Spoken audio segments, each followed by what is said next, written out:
ఒకే ఒక్క లంజోడుకు వల్ల నా జీవితం 2 ఇయర్స్ బ్యాక్ వెళ్ళింది. అసలు స్టోరీ ఏంటంటే, నేను ఒక సంస్థలో మంచి శాలరీకి జాయిన్ అయినాను. ఆ లంజోడుకు నాకంటే పై పొజిషన్లో జాయిన్ అయినాడు. అయినాక 1 మంత్ 2 మంత్స్ తర్వాత నా శాలరీ వాడికి తెలిసింది. నాది వాడిది శాలరీ సేమ్ ఉన్నందున ఆ లంజోడుకు కుట్ర పన్ని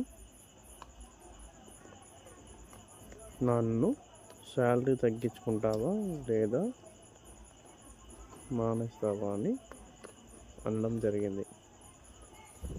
ఆ లంజోడుకు వల్ల నేను జాబ్ మానేసి ఒక 2 మంత్స్ ఇంట్లో ఉండి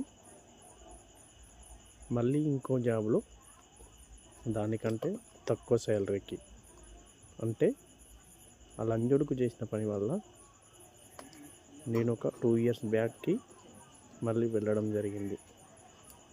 అంటే నాకు ఆపర్చునిటీ లేక నేను 2 ఇయర్స్ బ్యాక్ తీసుకున్న శాలరీకి మళ్ళీ ఇప్పుడు జాయిన్ కావడం జరిగింది. నాకు తెలిసి ఆ లంజా కొడుకు వాళ్ళ మమ్మీ ఒక్కరికి అనలేదనుకుంటా. 2-3 దగ్గర పడుకుంటే వీడు పుట్టినట్టున్నాడు. కాబట్టి మీరు కూడా మీ ఆఫీస్లో ఎలాంటి లంజా కొడుకులు ఉంటారో కొంచెం జాగ్రత్తగా ఉండండి. Thank you. ఈ వీడియోని వారికి చేరే వరకు షేర్ చేయండి. Thank you. Keep watching, like, share, subscribe.